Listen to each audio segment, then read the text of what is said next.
Mambo yamezidi kupamba moto tukiwa tunaelekea ukingoni mwa ligi kuu Tanzania bara kwa msimu huu wa mwaka 2024-2025.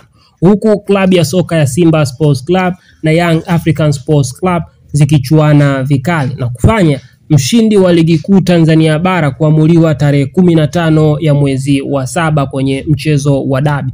Atakayeshinda dabi mpaka hivi sasa ndiye atakayeibuka mshindi, kwani tofauti ya pointi baina ya klabu ya soka Young African Sports Club na Simba ni alama moja. Kumekuwa na mengi yanaendelea juu ya mikataba ya wachezaji, na habari kubwa hii leo ni kuhusiana na mchezaji Pacome Zouzoua kutokea Young African Sports Club. Kama bado haujasubscribe, ni kuombe mwanamichezo, bonyeza maneno yaliyoandikwa subscribe chini ya video hii ili uwe wa kwanza kupata habari zetu.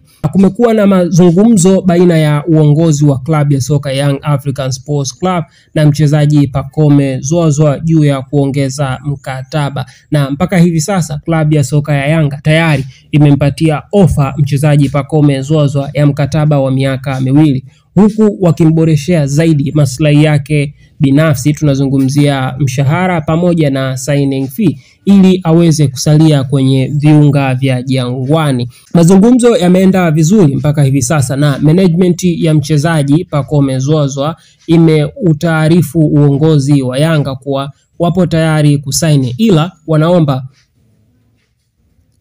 wanaomba mchezaji wao asaini mkataba huo baada ya kutamatika kwa ligi kuu Tanzania bara. Uongozi ama management ya Pacome Zouzoua wanataka kwanza Pacome afocus na michezo iliyosalia, ili ligi itakapotamatika ndio wazungumzie masuala ya kusaini mkataba.